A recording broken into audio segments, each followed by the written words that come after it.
Chaque année, des élèves de maternelle et de primaire partent en classe verte. Quelques jours loin de leurs parents, au cœur de la nature, le plus souvent dans des centres agréés. En Wallonie, l'un des plus prisés se situe en province de Luxembourg. L'école de Clairet. Un lieu réputé notamment pour son village de cabanes en bois. En 40 ans, près de 160 000 enfants y sont passés. Beaucoup y ont croisé son fondateur. Je ne suis pas Peter Pan, mais j'aime les enfants. Il est passionné par ce qu'il fait, passionné des enfants. Tout tourne autour de lui. Il y a quelque chose dans son regard où on se sent à l'aise, en fait. Je fascinais tout le monde. Un homme, pour beaucoup au-dessus de tout soupçon, aujourd'hui mis en cause par la justice.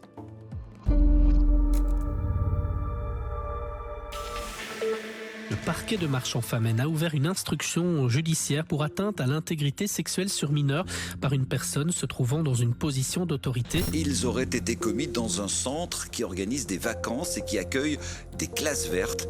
Un centre très connu où des dizaines de milliers d'enfants ont séjourné. Plusieurs victimes se sont manifestées. Les ministres Valérie Glatinier et Valérie Lecrégnier ont demandé à l'administration de prendre des mesures préventives. Parce que cette affaire concerne des enfants, qu'elle interroge des pratiques éducatives et met en lumière des faits troublants, nous avons décidé d'investiguer sur l'école de Clairet et sur le rôle de son fondateur. On se rend compte en fait qu'il y a beaucoup de choses qui ont été tues depuis de nombreuses années. On veut savoir ce qui s'est passé dans cette roulotte cette nuit-là. Notre enquête révèle que depuis longtemps, des doutes persistent sur le comportement de cet homme envers certains enfants. J'étais très mal à l'aise de la relation qu'il avait avec les élèves, de leur dire je t'aime, de prendre toujours sur les genoux, d'enlacer les doigts, de faire des bisous, Voilà, j'avais jamais vu ça. J'étais vraiment terrifiée. Ce que je pensais de lui, c'est que ce n'était pas normal, qu'il avait franchi les limites encore et encore. Nous avons rencontré et interviewé des membres de l'école de Clairet, mais aussi des parents, d'anciens pensionnaires des lieux, des enseignants. La plupart prennent la parole pour la première fois. Et Clairet, c'est devenu un tabou, quoi. On ne peut plus parler de ça. J'ai reposé plusieurs fois la question par après. Tiens, si tu refaisais un stage, hors de question. Il m'a pris dans ses bras. Il m'a serré très fort. J'étais devenu tétanisé. L'enfant, il a sa réalité. Il ne ment pas. Le vécu émotionnel de l'enfant est plus fiable que son discours factuel. Ces faits interpellent jusqu'aux autorités politiques et aux instances chargées de défendre les droits de l'enfant. Il faut d'abord suspendre les classes vertes au sein de ce site, au moins à minima jusqu'à ce que la vérité judiciaire aboutisse. S'il y avait vraiment quelque chose, la personne en question serait en prison.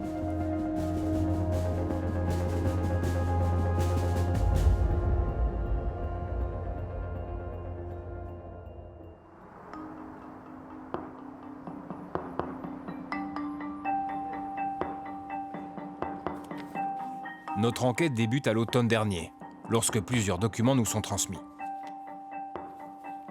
Parmi eux, des extraits de procès-verbaux d'audition par la police. Une personne y est entendue en tant que suspect dans le cadre d'une enquête pour atteinte à l'intégrité sexuelle d'un mineur de moins de 16 ans. Cet homme est animateur à l'école de Clairet, près de Marchand-Famenne. Un lieu qui accueille entre autres des classes vertes et des camps de vacances et dont il est le fondateur. Durant cette enquête, vous entendrez certaines personnes l'appeler le directeur de Clairet. Nous ne montrerons pas son visage et ne donnerons que ses initiales. J.D.L.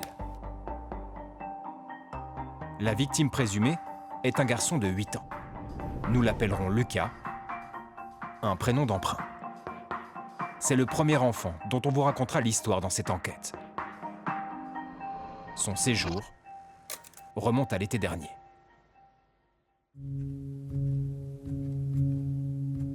Pour la première fois, ses parents s'expriment publiquement. Ils ont tenu à témoigner à visage découvert. Pour protéger l'identité de leur enfant, nous ne citerons pas leur nom et leur prénom. Début 2025, leur fils part en classe verte à l'école de Clairet. L'expérience est positive. Ses parents décident alors de l'inscrire à des camps d'été organisés quelques mois plus tard, au même endroit. on arrive en fait en fin d'après-midi, vers 19h, au centre du camp d'été.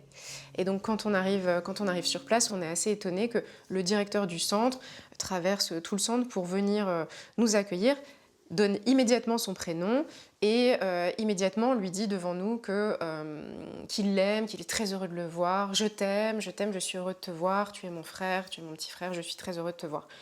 Donc on est assez étonnés. Bon, après, on se dit que c'est sans doute l'ambiance un peu bienveillante, bobo, un peu du lieu qui fait ça, qui est un lieu assez magnifique, un lieu assez parfait pour les enfants. Sur place, Lucas et sa mère sont alors prévenus de la présence d'un nid de guêpes, là où le garçon doit passer la nuit. JDL aurait alors tenté de le rassurer. Il nous emmène dans la cabane dans laquelle sera notre petit garçon avec 5 autres enfants. Donc, là, je suis assez surprise parce que il dit à notre petit garçon si tu veux, je suis disponible de jour comme de nuit. Ma roulotte est juste en face de cette cabane, donc je suis disponible de jour comme de nuit. Avant de le quitter, la mère de Lucas le prend en photo. Habillé d'un t-shirt rouge, il est assis à côté de JDL, le responsable du camp. Le lendemain, perturbés par les paroles de l'animateur auquel ils repensent, les parents contactent l'école de Clairet pour prendre des nouvelles de leur fils. On leur explique qu'il se serait plaint de maux de ventre et qu'il aurait éprouvé des difficultés à s'endormir. La coordinatrice du centre, qui dormait dans la cabane de Lucas, l'aurait alors accompagné pendant la nuit jusqu'à une roulotte où dormait JDL. Troublés par cette nouvelle, les parents de Lucas décident d'aller le rechercher après seulement 24 heures. Dès qu'on va rentrer dans la voiture, je vais simplement demander à notre garçon comment ça s'est passé, qu'est-ce qui s'est passé.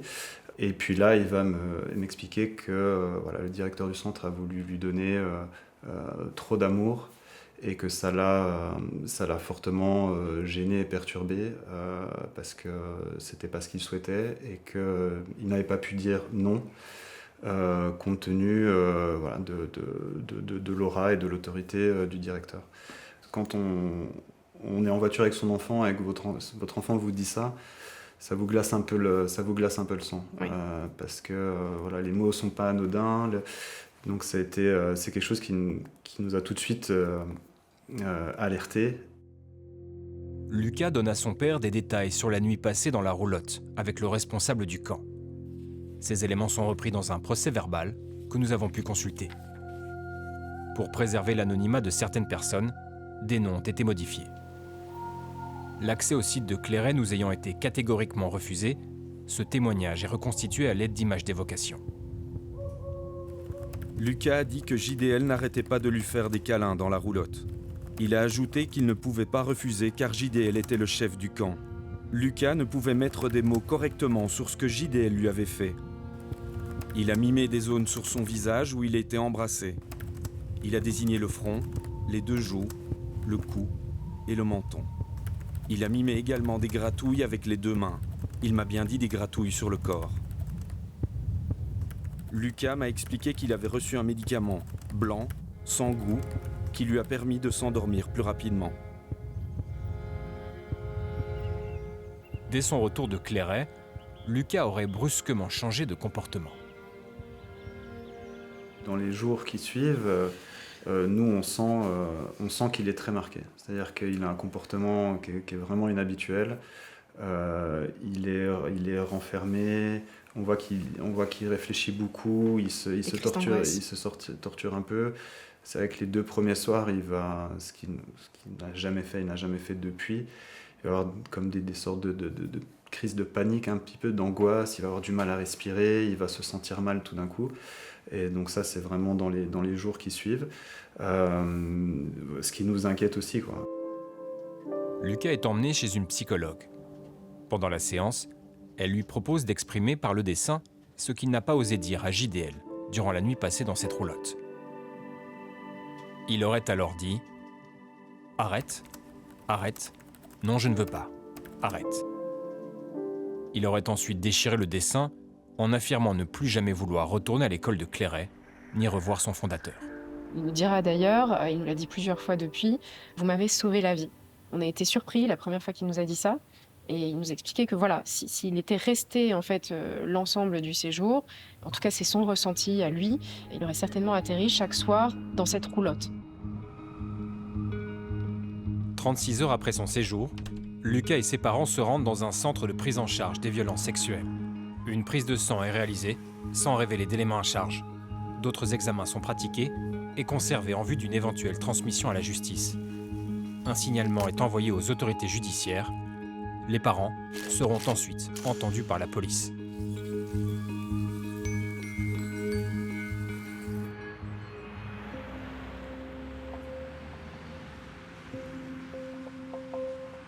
Trois semaines plus tard, JDL est interrogé par la police au commissariat de Marche-en-Famenne.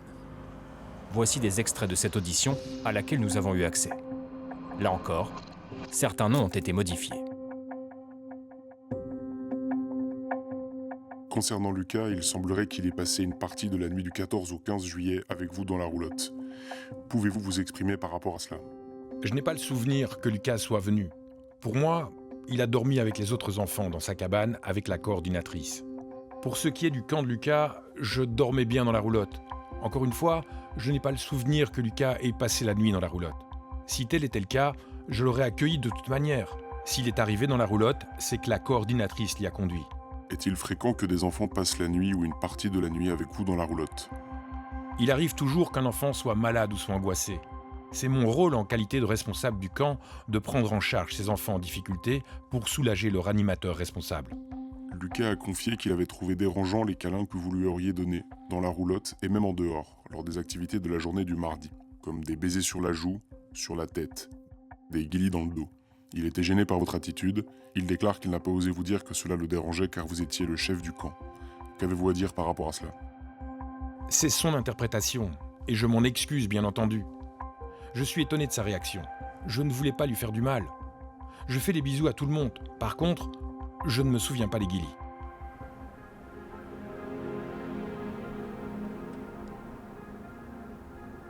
L'animateur a refusé nos demandes d'interview.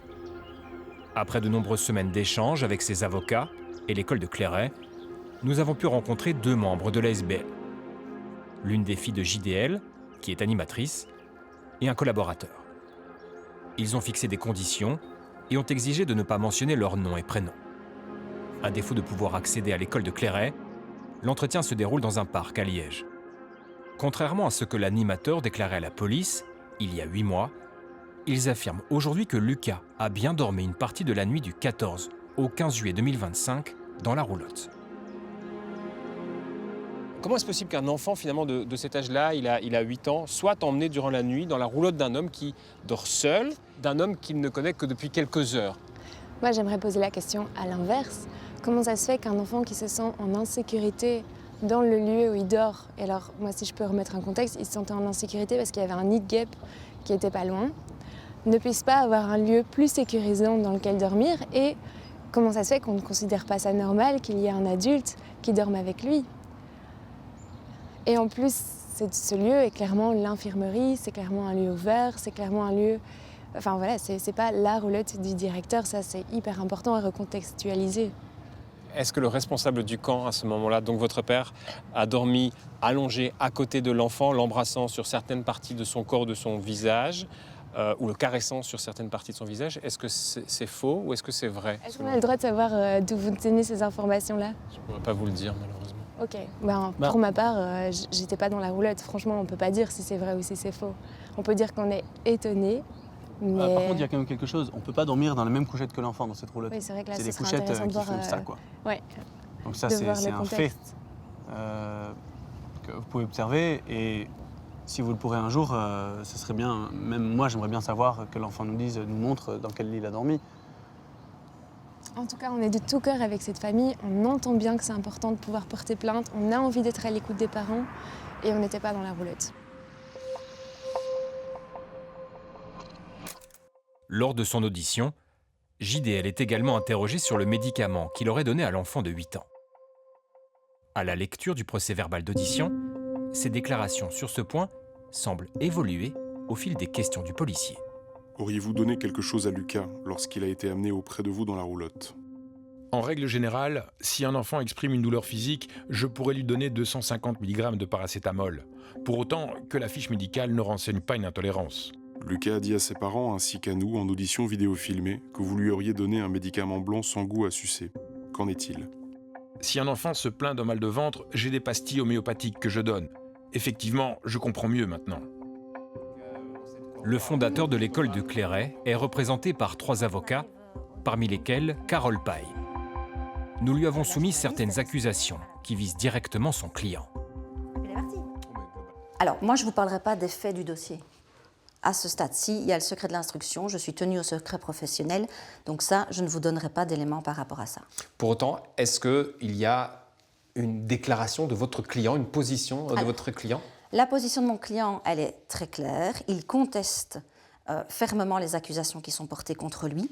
Il a toujours dit que l'épanouissement, le bien-être et la sécurité des enfants sont sa priorité. Alors, sa réputation et surtout l'image de Clairet et le projet de l'école de Clairet sont ici abîmés par toute cette affaire et la médiatisation de cette affaire, et ça l'attriste énormément.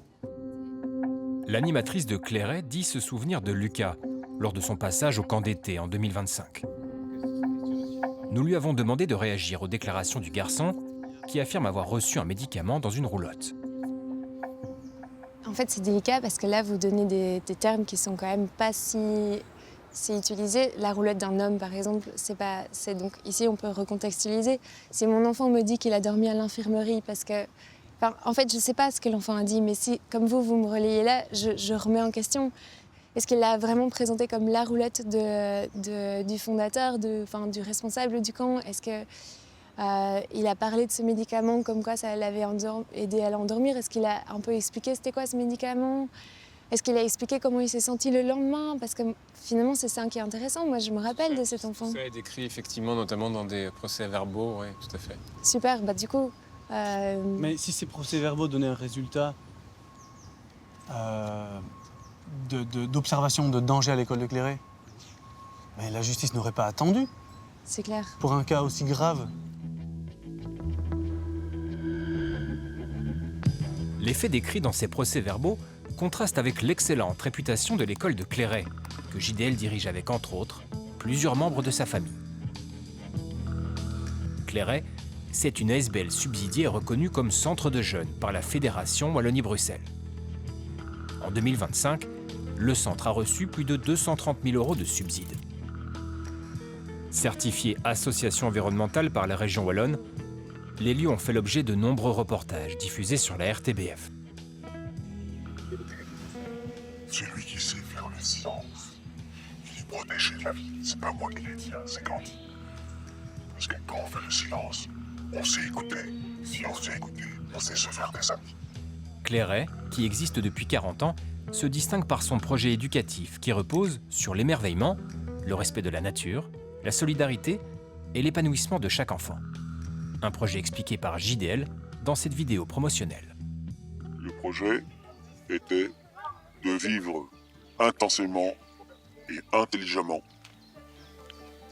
avec les enfants. Permettre à tous les enfants venus de partout et d'ailleurs de profiter d'une vie où on peut vivre sans peur. Clairet accueille des activités tout au long de l'année. Des camps de vacances, des classes vertes, des ateliers de dessin, de cirque et une chorale. Selon des chiffres avancés par la ASBL, plus d'une vingtaine d'écoles envoient chaque année des élèves sur place. 160 000 enfants auraient déjà fréquenté les lieux. Durant cette enquête, nous en avons rencontré plusieurs.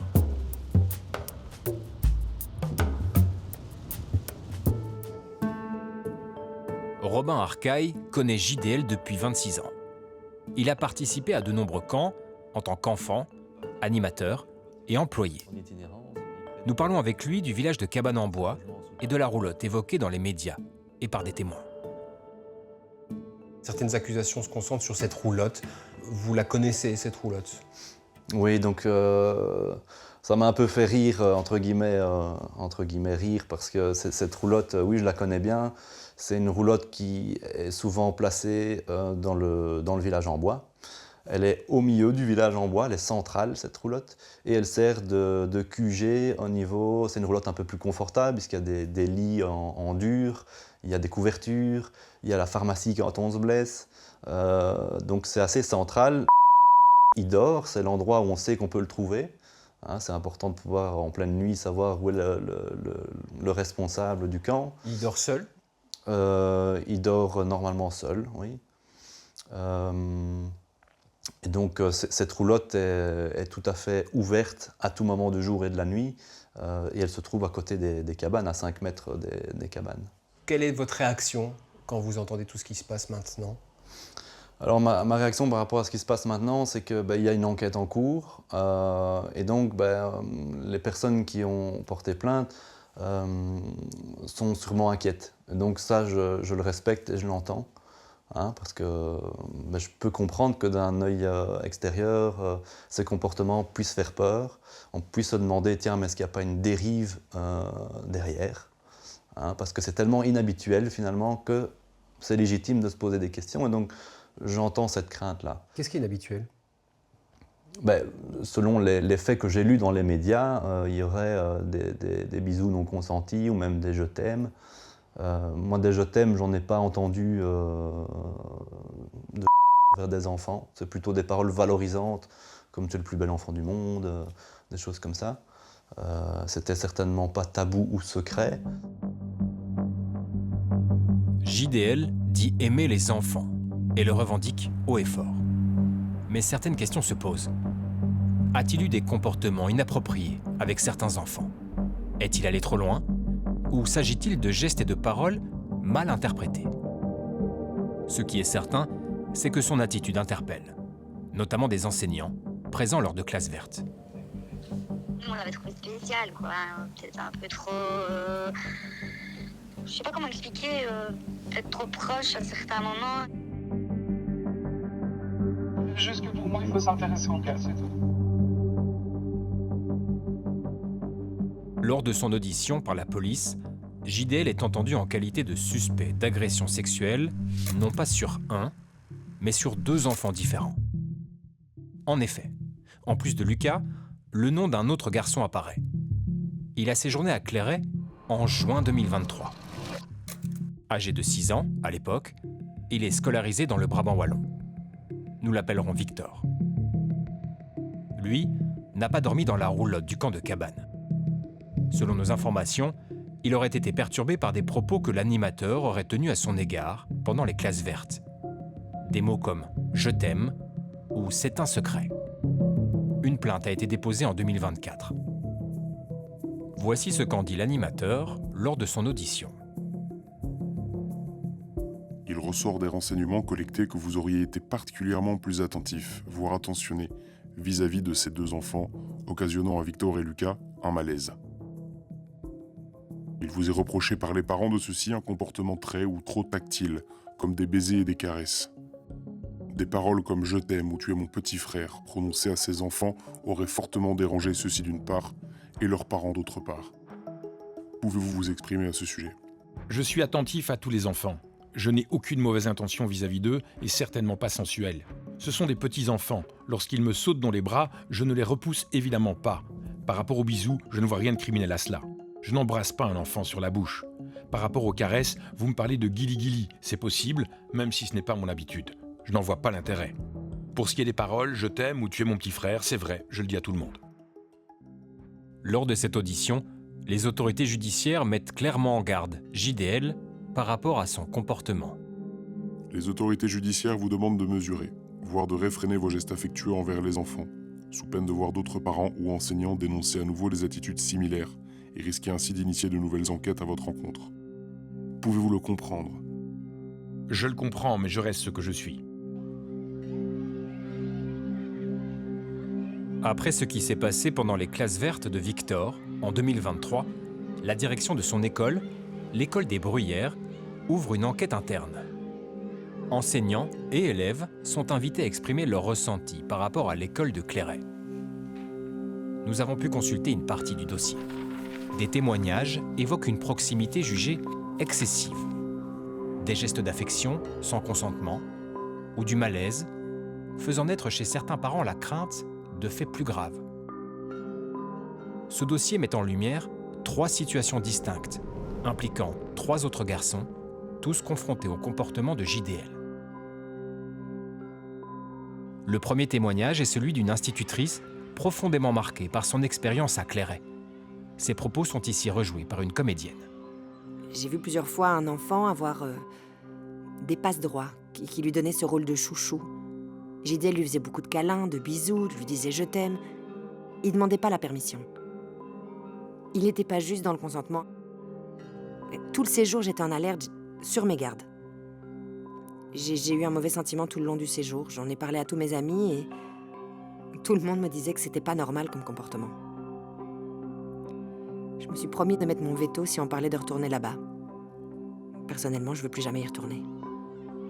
2 autres enseignantes livrent des témoignages marqués par un point commun troublant, l'absence d'un élève durant un séjour à Clairet. Dans un premier cas, une enseignante découvre JDL dans sa camionnette, avec un enfant entre ses jambes, semblant chercher quelque chose au sol. Une autre institutrice raconte le cas d'un enfant qui manque à l'appel. Elle le trouve en train de dormir dans son lit. JDL est couché sur lui. Surpris, celui-ci se serait relevé brusquement, expliquant qu'il souhaitait simplement réveiller l'enfant. Après cet épisode, elle a affirmé ne plus vouloir retourner à Clairet, ni avoir affaire à lui. Nous avons partagé ces témoignages avec les 2 animateurs de l'école de Clairet. Est-ce que ça vous fait réagir, ces témoignages-là? Ça me donne envie de les rassurer, en fait. C'est un peu toujours la même chose. Okay. Ça me donne envie de les rassurer. Évidemment, je veux dire, vous, comme moi, comme votre public, si on vous donne des ingrédients avec un ton, vous réagissez dans un certain sens. Donc c'est évident que l'inquiétude naisse, c'est naturel. Il n'y a pas de ton, il y a juste, pour le coup, des faits, là. Oui, c'est vrai. Très bien. Moi, je perçois que c'est ça qui va faire le fil de votre émission. Et ça m'intéresse aussi de rappeler que si les écoles reviennent d'année en année et qu'on prend le temps, et ça c'est vraiment un point essentiel à l'école de Clairet, c'est qu'on on demande explicitement à chaque fois de rencontrer les enseignants, surtout les enseignants qui ne connaissent pas le projet, parce que c'est un projet qui effectivement est particulier. Si depuis 40 ans, le fondateur de l'école de Clairet, qui a un rôle dans ce projet, a été validé par autant d'enseignants, est-ce qu'on ne pourrait pas justement se questionner sur est-ce que c'est pas une mauvaise interprétation? Et moi, je trouve tout à fait que c'est important d'écouter cette enseignante, mais est-ce que c'est sur ces éléments-là qu'on va dire que le fondateur a des comportements déplacés parce qu'il est déplacé dans sa tête? Ces témoignages relèvent-ils d'une mauvaise interprétation? En avril 2024, après de nombreuses discussions en interne, le conseil d'administration de l'école des Bruyères décide qu'à l'avenir, les élèves ne partiront plus en classe verte à Clairet. Une décision prise après le refus de l'ASBL d'écarter JDL. Un courrier est alors envoyé aux parents pour leur annoncer cette décision. De multiples témoignages d'animateurs, d'animatrices et d'enfants expriment un malaise envers des attitudes inappropriées d'une personne de l'équipe d'animation de Clairet. Certains de ces enfants ressentent notamment une trop grande proximité physique imposée par cette personne. Nous sommes au regret de constater que l'école de Clairet n'a pas répondu à nos demandes pour envisager le maintien serein du projet en ce lieu. Ces éléments rendent les classes vertes inenvisageables à Clairet. Le conseil d'administration des Bruyères s'est refusé à tout commentaire, invoquant la volonté d'éviter toute interférence avec l'enquête judiciaire en cours.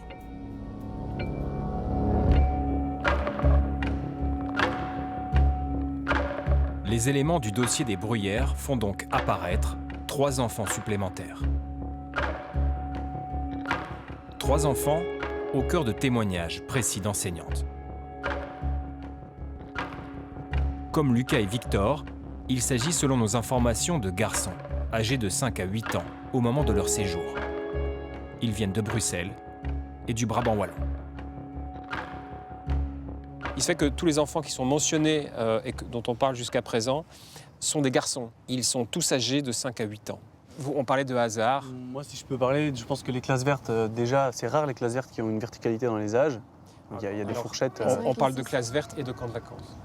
Et en tout cas, de mon expérience, j'ai jamais vu cette personne attirée physiquement par des enfants. Ça, c'est mon ressenti. Le deuxième élément que vous donniez, c'était quoi? C'est des garçons. Ah oui, que c'est des garçons et qu'ils ont 5 à 8 ans. Je pense que c'est un peu ridicule de prendre cette interprétation.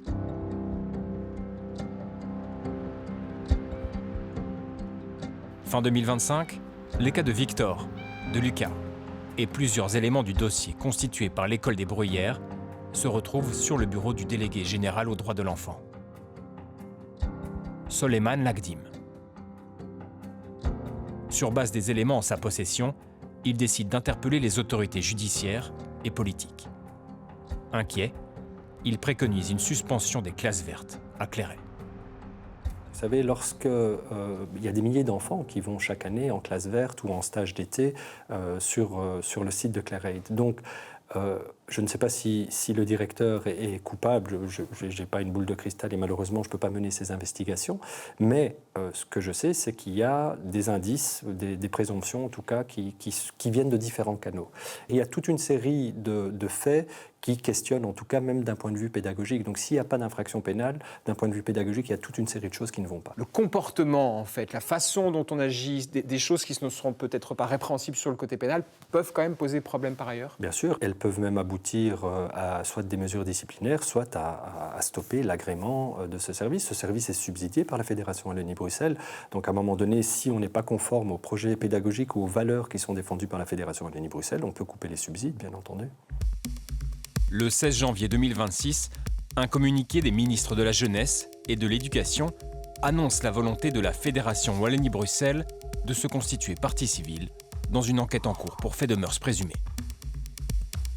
Valérie Lecrenier et Valérie Glatini annoncent des mesures conservatoires et préventives afin de protéger l'intérêt supérieur des enfants. L'information est largement relayée par les médias belges.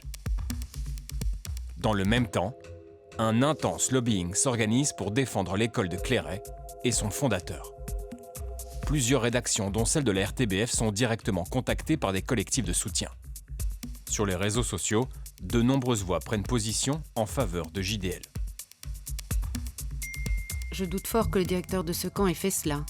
Au grand jamais je n'ai remarqué de comportements bizarres envers les enfants. J'ai plein de photos et je peux témoigner. Le genre d'accusation où la présomption d'innocence n'existe pas, malgré 40 ans sans tâche. L'un de ses soutiens a accepté de nous recevoir.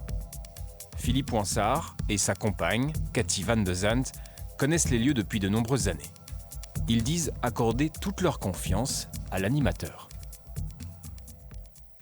Moi, dans tout ce que je vois à cet instant, il y a un... Donc ceux qui attaquent, je dis ça comme ça, oui, parce qu'il y a une attaque, il faut de l'énergie pour aller attaquer. Et leur énergie est justifiée par quelque chose. Et par quoi, ça, j'en sais rien. Bon, on se dit qu'il y a peut-être quelqu'un qui est franchement malveillant, qui a certainement quelque chose à régler avec j'en sais rien, mais en tout cas, pour nous, ça nous semble complètement incohérent.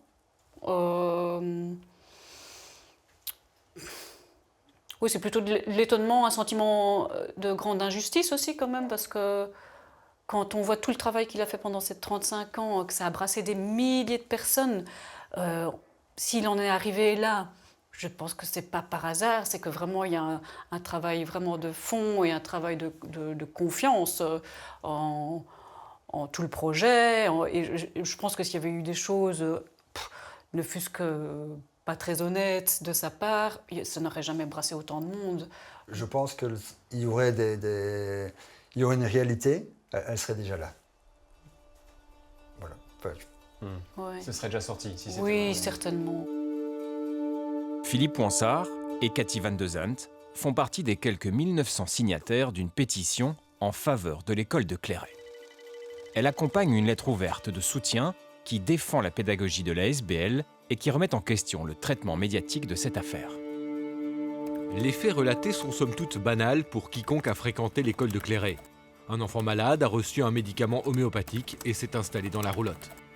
Un homme a-t-il la possibilité de dire à un enfant qu'il l'aime et lui témoigner de la tendresse sans que son discours soit associé à la sexualité ? Il est inévitable que les gestes de cet homme, comme ceux de toute autre personne, ne conviennent parfois pas à certains enfants. Mais y voir une agression sexuelle relève au mieux du délire, au pire du mensonge, et y comprendre l'expression d'une pulsion sexuelle relève de la perversité. Ce texte a été rédigé et signé publiquement par Nathan Renner. Il connaît Clairet et son fondateur depuis 30 ans. S'il accepte cette interview, c'est avant tout pour défendre la pédagogie de la SBL. Vous savez ce que le fondateur de ce lieu dit souvent, c'est qu'il dit à tout le monde, adulte comme enfant d'ailleurs, ici c'est chez toi. Je pense que ça définit bien le cadre du projet, c'est-à-dire tu es le bienvenu. Et dans ces pratiques, être le bienvenu, ça implique une ouverture globale. Ça implique un cadre de soutien affectif et émotionnel global. Ça veut dire faire dire à ce cadre que c'est un cadre d'agression sexuelle, c'est vraiment... Mais ça veut c'est dire pas quoi? possible. Est-ce que ça veut dire utiliser certains mots, avoir certains gestes envers les enfants? Vous savez, c'est éminemment délicat comme question, parce qu'une fois que vous avez polarisé la question sur est-ce que cette personne est un agresseur sexuel, ça devient très très difficile de parler de ces gestes. C'est un peu ce que je reproche dans le texte aussi.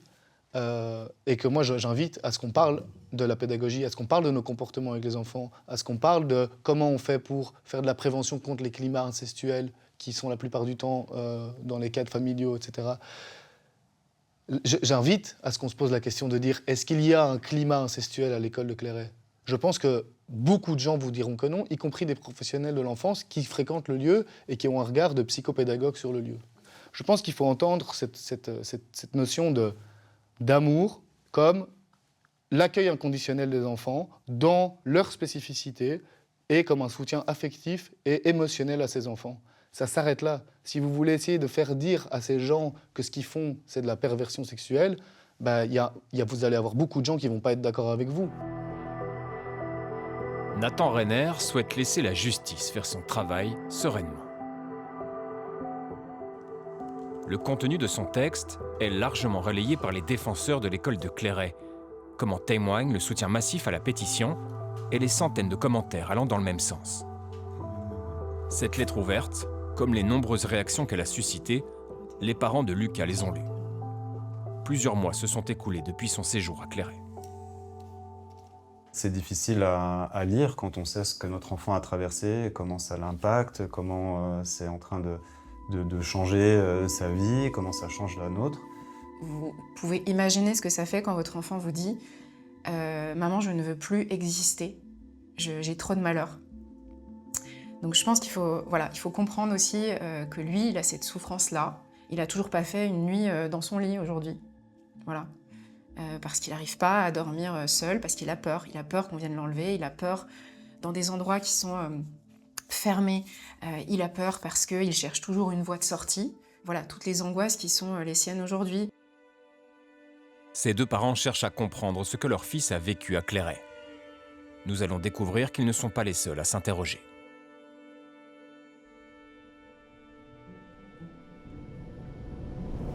Un nouveau garçon va apparaître dans notre enquête. Âgé de 8 ans, en 2023, il participe à un camp d'été où il côtoie JDL pendant 5 jours.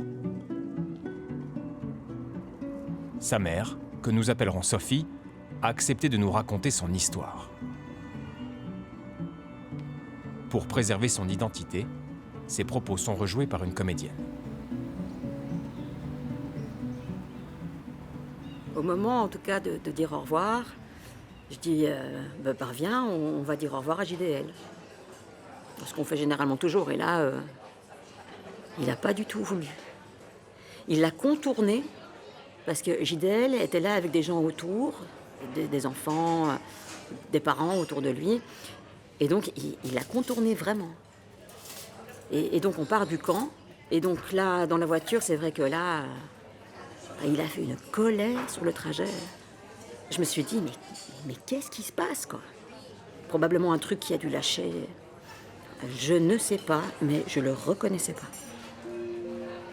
Dès son retour du camp, son fils présente des comportements inhabituels, notamment en lien avec son corps et la nudité. Il y avait un côté exhibitionniste à un moment donné qu'il n'y avait pas eu avant. Comme si je me suis dit, tiens, il y a un besoin de vérifier si c'est OK ou pas. Donc il y a eu un côté quand même exhibitionniste. Je montre mes parties intimes, qu'il ne faisait pas avant. Son fils se referme rapidement, incapable de mettre des mots clairs sur ce qu'il aurait vu ou vécu sur place. J'essayais de savoir, il disait non. Enfin, il fermait la porte. Non, je veux pas parler. Il y a quelque chose qui s'est passé autour de cette intimité, mais il a fermé clairement les portes et donc à un moment donné, j'ai dit j'arrête de l'harceler avec ça et je reste avec cette question-là. Et Clairet, c'est devenu un tabou, quoi. Ah oui, on peut plus parler de ça. J'ai reposé plusieurs fois la question par après, tiens, si tu refaisais un stage, hors de question. Et vous restez avec quelle question? Qu'est-ce qui s'est passé? Il porte en lui quelque chose, j'ai l'impression, mais je sais absolument pas de quel ordre. Est-ce qu'il a pu voir? Est-ce qu'il a pu être victime? Je n'en sais rien. Le fils de Sophie, en 2023, tout comme Lucas, 2 ans plus tard, a changé brusquement de comportement après son séjour à Clairet. Ses colères soudaines, ses peurs qui émergent, ses angoisses face aux espaces réduits ou à l'obscurité interrogent. Nous avons évoqué ces cas avec Emmeline Lezier, responsable de l'unité de consultation pédopsychiatrique à l'hôpital des enfants de Bruxelles. S'ils ne constituent pas la preuve d'un abus subi ou observé, ces changements de comportement doivent, selon elle, alerter. On va observer une rupture en fait, du comportement de l'enfant avant le trauma et après le trauma. En général, les enfants qui sont socialisés comme des filles vont plutôt avoir tendance à se renfermer sur elles-mêmes, avoir des postures plus dépressives, là où les garçons vont avoir tendance à avoir des postures plus agressives. Donc ce sont des garçons qui vont commencer à faire des crises de colère alors que ça ne leur ressemble pas, par exemple. Après, ce qu'on peut aussi observer, c'est des enfants qui vont commencer à avoir des angoisses. Qui n'avaient peut-être pas avant, angoisse de dormir seul, peur du noir. Alors après, il faut faire attention parce que très souvent, vers 8-9 ans, il y a une résurgence d'angoisse qui est normale. Mais des enfants qui vont avoir des angoisses complètement disproportionnées alors qu'ils ne l'avaient pas avant, ça peut parfois être présent chez des enfants qui ont vécu des traumas. Donc on doit évaluer si c'est quelque chose qui est réellement présent depuis ce moment-là qu'il n'y avait pas avant ou si c'est quelque chose qui est un petit peu plus de longue date. Une autre interrogation émerge. Comment expliquer que des jeunes garçons âgés entre 5 et 8 ans soient incapables d'exprimer, avec des mots, ce qu'ils auraient vu ou vécu? Cette question, nous l'avons posée à Bruno Humbeek, psychopédagogue et expert au sein du gouvernement de la Fédération Wallonie-Bruxelles. C'est le propre de l'enfant. Infans, c'est celui qui ne parle pas.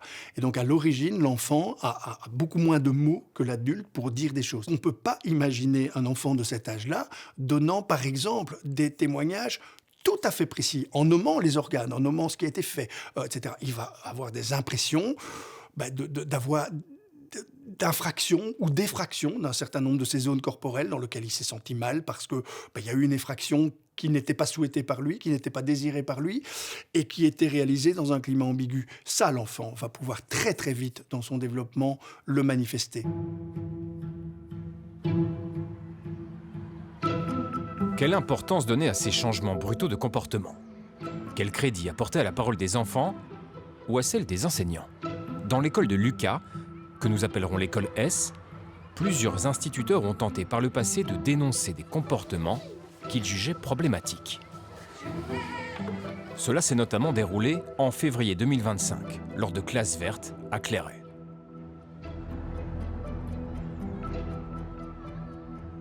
Le comportement de JDL avec 2 enfants de 2e primaire va profondément déranger des enseignantes.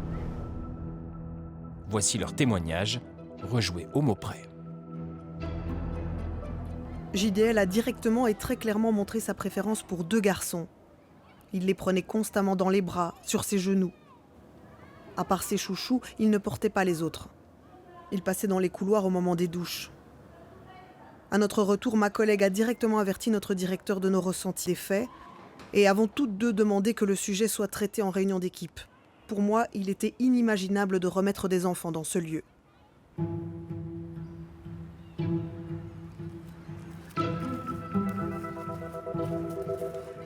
J'étais très mal à l'aise de la relation qu'il avait avec les élèves, sa manière de gérer le groupe, de faire en sorte de toujours isoler certains élèves.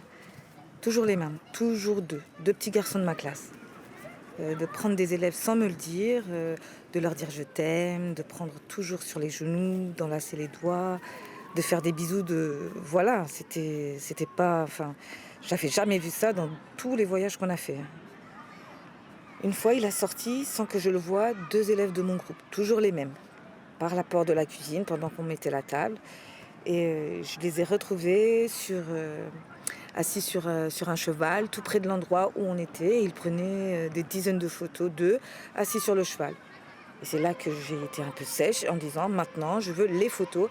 Et il a vraiment refusé de me les donner.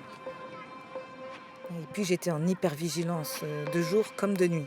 Et j'en dormais pas, donc j'ai vraiment essayé de ne pas les lâcher, quoi.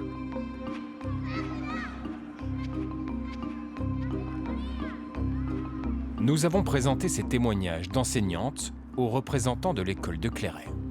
Je ne peux pas témoigner comme si j'étais là. Moi, je peux témoigner de mon expérience et de tous les enfants qui sont passés dans la cour de l'école, qui pour moi n'ont pas subi de proximité malsaine, qui n'ont pas subi d'atteinte à leur intimité de la part de ce monsieur. Ça, c'est mon expérience. Au sein de l'école S, les propos rapportés par certains enseignants provoquent des remous en interne. En juin 2025, 4 mois après les classes vertes, le pouvoir organisateur annonce aux enseignants la suspension des séjours à Clairet. Mais étonnamment, la raison invoquée ne concerne pas l'attitude du JDL. Cette décision repose sur des constats concrets liés à la sécurité, au confort et à l'hygiène des lieux. Je tiens à préciser que cette décision repose sur des faits objectifs. Elle n'est en aucun cas liée à des rumeurs ou à des interprétations personnelles. Cette suspension n'est à l'époque pas communiquée aux parents d'élèves. Une décision logique, selon l'avocat de l'école S que nous avons contacté. La communication de juin 2025 est claire sur le choix de l'école de mettre fin à l'organisation de classes vertes et les motifs de ce choix. À cette époque, aucun élément ne justifiait de communiquer aux parents pour les mettre en garde au risque de porter de fausses accusations ou de s'exposer à des actes calomnieux. N'ayant pas été informés de la décision prise par l'école, les parents de Lucas inscriront leur fils à un stage d'été à Clairet. Un camp qui sera même évoqué sur le groupe WhatsApp de la classe. Voilà de la documentation sur les camps de vacances à Clairet envoyés par l'enseignante. Donc ça, c'était vraiment juste quelques jours après, une semaine après la classe verte de notre petit garçon à Clairet. La question, c'est est-ce que donc ce qui est pour nous aujourd'hui un drame, est-ce que ça aurait pu être évité? La réponse est oui. Si l'école avait informé les parents de ce qui se passait, on n'aurait simplement pas envoyé notre enfant en camp d'été là-bas. Voilà. Selon des témoignages que nous avons recueillis, il semble que l'attitude de JDL avec des enfants faisait déjà l'objet de débats à l'école S, bien avant 2025. Par téléphone, une enseignante qui a souhaité garder l'anonymat nous livre son ressenti après un séjour à l'école de Clairet. C'était en 2022. Chaque collègue avait le même ressenti, que c'était étrange, mais qu'il n'y avait jamais eu débordement et on faisait effectivement attention. Voilà. Moi, en tout cas, j'avais pas été à l'aise et j'en avais parlé à la direction. Et comment a réagi le directeur à l'époque? Il entendait, mais il disait oui, mais à la rigolade et à la légère, D'autres avant ont tenté d'alerter la direction de l'école S. Le garçon, dont vous voyez le portrait, a 7 ans lorsqu'il découvre Clairet, lors de classes vertes. C'était en 2018. À l'époque, il dit avoir adoré son séjour et n'en garde aucun traumatisme. Mais Magda, sa mère, est troublée par des propos rapportés. Par les « je t'aime », les bisous, les câlins de la part de JDL. Pour dissiper ses doutes, elle se rend quelques jours plus tard à Clairet, à l'improviste, avec son mari et ses 2 fils. Elle y rencontre le fondateur du centre. Magda nous raconte ses quelques heures passées sur place. C'était il y a 8 ans. Je me souviens que mon fils était trempé à cause de la pluie. Je voulais changer ses chaussettes, qui étaient mouillées. Alors, je l'ai mis sur une table de la cantine, parce qu'il était petit, pour retirer ses chaussures, changer ses chaussettes et peut-être même son pantalon. Et là, d'un coup, il prend mon enfant sur ses genoux pour le faire lui-même, alors que je suis sa mère et que je m'occupe de mon propre enfant. Pourquoi traverse-t-il toute la pièce pour prendre mon enfant sur ses genoux alors que je suis en train de le changer pour le faire lui? Ça n'avait aucun sens. Même mon mari, qui n'est pas aussi sensible que moi, m'a dit que quelque chose n'allait pas. Pourquoi cet homme cherchait sans cesse un contact physique avec nos enfants alors que nous étions là? Quel genre de personne fait cela? Toucher mon enfant sans cesse, le prendre sur ses genoux, toucher le bas de son dos, toucher ses jambes tout le temps, l'embrasser sur la tête, lui faire des câlins, lui dire qu'il l'aime. Pour moi, ça ne correspondait à aucun de mes principes. C'était terrifiant, c'était paralysant. Ces propos et ces comportements qui ont marqué Magda ont été analysés avec Bruno Humbeek. Il ne connaît ni le lieu des faits, ni l'identité des personnes impliquées. Le mot « je t'aime », il doit, et ça je pense que les enseignants pour la plupart le savent, il est réservé à la sphère familiale ou à la sphère intime dans laquelle cette complicité, elle se fait dans le cadre de relations qui sont familiales. C'est une erreur d'utiliser à un moment donné un vocabulaire comme celui-là dans un cadre institutionnel extra-familial. Il y a d'autres mots à la disposition des adultes et effectivement, on ne peut jamais écarter complètement l'hypothèse qu'il s'agit d'une stratégie pour induire un climat affectif particulier d'intimité et de complicité, parce que si je t'aime, tu ne pourras jamais me nuire. Parce que si je t'aime, tu ne peux pas nuire, et dans la tête d'un enfant, c'est très fort comme mécanisme, tu ne pourras pas nuire à quelqu'un qui est aussi positif par rapport à toi. Est-ce qu'il en va de même pour certains gestes comme les bisous, les câlins par exemple? C'est pour ça d'ailleurs que les professionnels doivent apprendre non pas seulement à parler, mais à utiliser des gestes d'apaisement, des gestes affectifs qui ne sont pas intrusifs. C'est vrai que ça met en jeu cette notion de consentement, mais il ne faut pas non plus s'imaginer que le consentement apparent d'un enfant qui se tait, par exemple, a bien fait office de consentement et donne l'autorisation à l'adulte d'avoir des comportements affectifs de proximité, voire d'intimité, avec un enfant qui n'est pas le sien. Magda, elle, s'est retrouvée fortement perturbée par ces gestes et ces mots prononcés par JDL à son fils. À son retour de Clairet, elle décide de prendre contact avec d'autres parents d'élèves et avec la direction de l'école où est scolarisé son fils. Il y avait une maman dont je me souviens très bien. Cette femme m'a dit « Donc, vous ne savez pas qu'il est spécial, vous ne savez rien de lui. Chaque année, il y a un débat autour de cet homme. » Donc tout le monde savait, tout le monde, sauf moi. Tout le monde savait qu'à Clairet, il y avait quelqu'un de bizarre, d'un peu étrange, qu'il agissait de manière trop proche et controversée avec les enfants. L'équipe de l'école trouvait des excuses pour ne pas en parler et quand je l'ai fait, ils ont dit qu'ils n'avaient jamais rien vu, que tout allait bien et qu'ils allaient là depuis des années. Pourquoi la direction de l'école bruxelloise n'a-t-elle pas remis en question, avant 2025, les classes vertes à Clairet, malgré les questionnements d'enseignants et de parents d'élèves? Nous avons contacté son directeur. Il n'a pas souhaité répondre à cette question précise.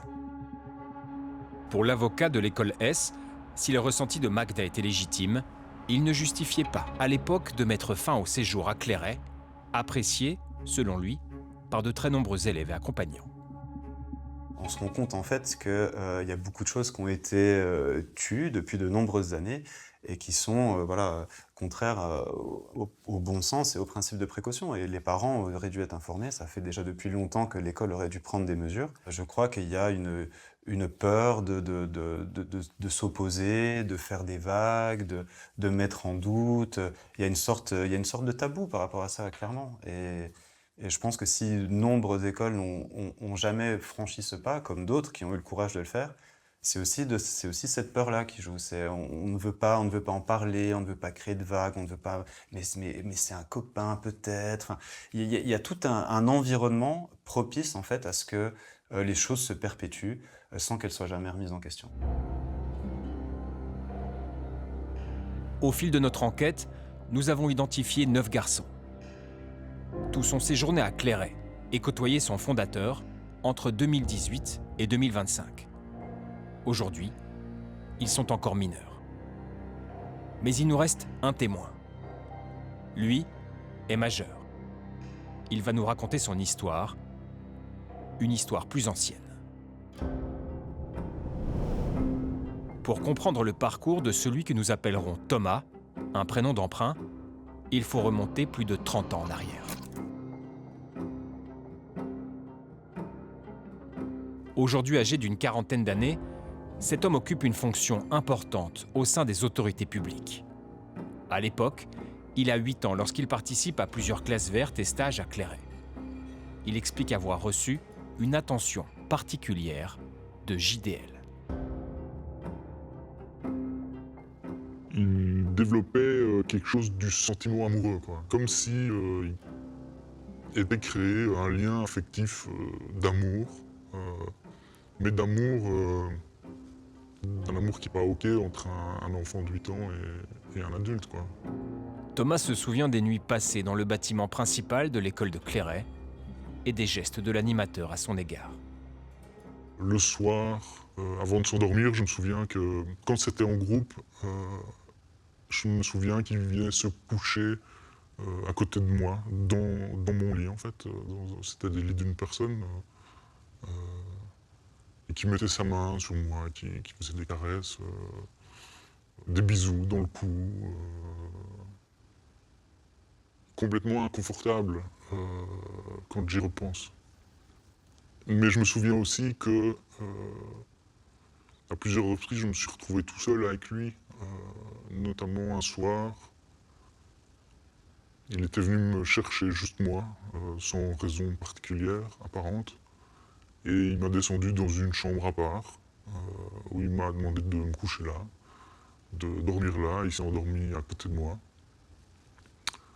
Et je me suis réveillé plus tard, dans le dortoir, à côté des autres. Mais je me souviens de mains qui se promènent sur tout mon corps. Autant sur les bras, les jambes, le ventre. Et je ne sais pas si c'était sur les parties intimes, en tout cas. Je ne pourrais pas vous le dire aujourd'hui. Et je me souviens, enfant, d'avoir été vraiment très déstabilisé par ce genre par ce comportement. Est-ce que d'autres enfants dormaient seuls avec lui? À ma connaissance, ça ne se passait pas. Et ça, c'est arrivé une fois? C'est arrivé plusieurs fois? Quelques fois. Alors, un nombre de fois, c'est impossible à vous dire. C'est arrivé plusieurs fois. Des témoignages mentionnent aussi les photos qu'il prendrait. J'ai toujours une image, plusieurs images de photos prises par le directeur au moment où on se lavait. En tout cas, par rapport à moi, j'ai cette image de lui avec son appareil photo au moment du bain. Donc vous, étant nu? Oui. À la suite de ses séjours à Clairet, Thomas a développé, raconte-t-il, des difficultés d'apprentissage et a changé brusquement de comportement. Une fois devenu adulte, il a également suivi plusieurs thérapies. J'ai essayé de comprendre pourquoi est-ce que pendant 3 ans, j'étais agressif. Pourquoi est-ce que pendant 3 ans, j'ai eu des problèmes de violence à l'école. Pourquoi est-ce que pendant 3 ans, c'était devenu impossible d'apprendre quoi que ce soit. Pourquoi est-ce que pendant 3 ans, Les profs se demandaient s'il ne fallait pas à un moment me mettre dans une école spécialisée. Pourquoi est-ce qu'au final, on m'a fait redoubler ma 3e primaire. Donc oui, je me suis posé énormément de questions et systématiquement, ces événements-là qui ressurgissent. Et cet homme-là? Bien sûr, oui. C'est uniquement lui, en fait. Ça a tellement perturbé mon développement à une période qui me semble tellement clé. Thomas évoque également ce jour où, de passage dans la région avec sa mère, ils sont allés saluer l'animateur. Il se rappelle également la réaction qu'il a eue à ce moment-là. Il était là, il m'a vu, et il m'a pris dans ses bras. Il m'a serré très fort. Et c'est à ce moment-là que ma maman a vu que, en fait, j'étais devenu tétanisé, tout blanc, presque inerte. Elle a vu qu'il se passait quelque chose, qu'il y avait un problème. Elle a vu que ma réaction était disproportionnée par rapport à l'événement. Et elle s'est dit, bah là, il y a quelque chose qui ne va pas. Il y a quelque chose qui ne va pas dans cette relation, il y a quelque chose qui ne va pas. J'ai jamais vu mon fils comme ça, et là, mon fils est terrifié. Cet événement amènera la mère de Thomas à informer la direction de son école. Un établissement appelé l'Autre École, situé à Oudergem, en région bruxelloise.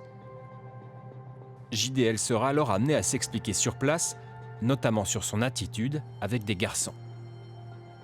À l'issue de ces échanges, la direction choisira de mettre fin à toute collaboration avec Clairet. Une décision prise dès les années 90. Ces informations, nous les avons recoupées auprès de la direction de l'école de l'époque, d'une enseignante et de la mère de Thomas. Nous avons présenté des extraits de son témoignage aux animateurs de l'école de Clairet. J'ai toujours une image, plusieurs images de photos prises par le directeur au moment où on se lavait. En tout cas, par rapport à moi, j'ai cette image de lui avec son appareil photo au moment du bain. Donc vous, étant nu? Oui. Je vais reprendre ça. C'est suite à ce qui s'est passé avec cette personne-là que l'école a décidé de ne plus aller à l'école de Clairet. Et pourquoi cette école n'a pas porté plainte? Enfin, je veux dire, est-ce qu'il y a eu une instruction à ce moment-là? En fait, ce qu'on entend est hyper grave pour tout le monde. Ouais. Moi, je vais pas défendre un pédophile. Donc...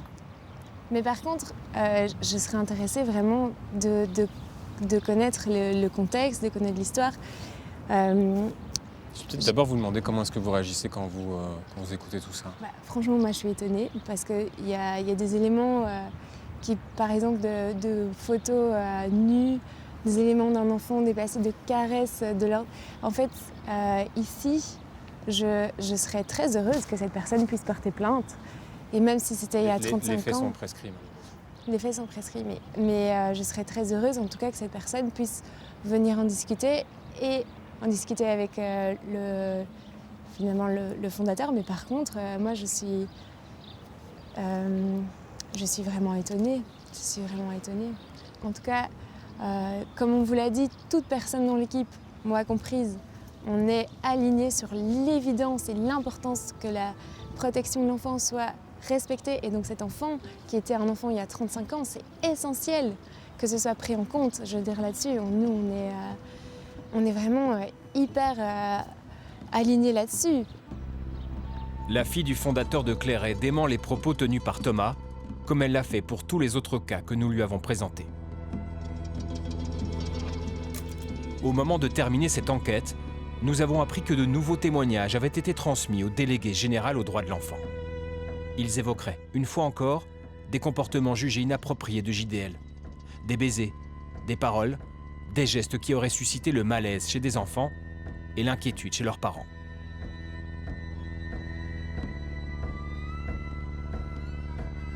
Mais ce n'est pas tout. Par téléphone, Soleiman Lagdim nous informe que 2 nouvelles plaintes ont été récemment déposées en justice à l'encontre de l'animateur. 2 personnes qui eux, nous expliquent avoir subi une situation très troublante où on décrit le même modus operandi, c'est-à-dire un isolement dans la roulotte et puis une médication et puis celle de la COMT, on ne se souvient de plus rien. Et ce qui est interpellant, c'est qu'il y a un des témoignages où la personne aujourd'hui est adulte et a vécu ça en 2017. Et donc il y a eu 2 plaintes supplémentaires qui ont été déposées pour ouvrir une information pénale. Le parquet de Marchand-Famenne n'a pas souhaité commenter ces nouveaux signalements qui porteraient à 4 le nombre de plaintes à l'encontre de JDL. Son avocate, elle, n'en avait pas entendu parler jusqu'à cette interview. Après cette médiatisation 16 janvier, 2 nouvelles plaintes ont été déposées à l'encontre du responsable de Clairet. Est-ce que vous avez eu vent de ces 2 nouvelles plaintes? Non. Le problème, c'est que la médiatisation amène d'autres personnes à faire des erreurs d'interprétation. Et à mon avis, ça doit être ça. Mais je ne peux pas en dire plus puisque moi, je me limite au dossier que je connais. En janvier 2026, le parquet de Marchand-Famenne avait déposé un réquisitoire de non-lieu pour absence de charge. Mais les avocates des parents de Lucas ont demandé des devoirs d'enquête complémentaires, relançant du même coup l'instruction. Selon nos informations, aucun appareil photo ni matériel informatique n'a été saisi ni analysé par la justice. Aujourd'hui, de nouveaux éléments émergent, de nouveaux témoignages aussi. Il y a quelques semaines, Thomas a transmis le sien à la juge d'instruction en charge du dossier. Sous prétexte d'une éducation dans l'amour, eh bien on peut se permettre des comportements absolument déplacés avec un enfant. Et ça, je trouve que c'est pas OK. Au moins 4 écoles ont cessé de se rendre à Clairet. Parmi elles, 2 mettent directement en cause le comportement de JDL. Au cours de cette enquête, nous avons recueilli les récits de 10 enfants. Tous ont vécu des expériences différentes et tous n'en gardent pas de traumatisme. Au total, près d'une centaine de personnes ont été contactées. Parents, enseignants, anciens animateurs, anciens pensionnaires. Nous les avons écoutés, parfois longuement interviewés. Beaucoup défendent fermement le fondateur et sa pédagogie. D'autres affirment en avoir été victimes. Même si plein d'enfants ont passé des super moments là-bas et que ça les a aidés à grandir, pour toute une série d'autres, ça a été néfaste et insuffi en fait. Peut-être qu'il serait temps que ça s'arrête. Ce qui serait difficile pour notre enfant, c'est qu'on vienne lui dire « en fait tout cela n'a pas existé et la personne qui est responsable du malheur que tu vis depuis 6 mois et qui entraîne aussi la famille avec, cette personne n'est responsable et coupable de rien. » À ce stade, rien ne permet de préjuger de l'issue de l'instruction judiciaire. JDL reste présumé innocent.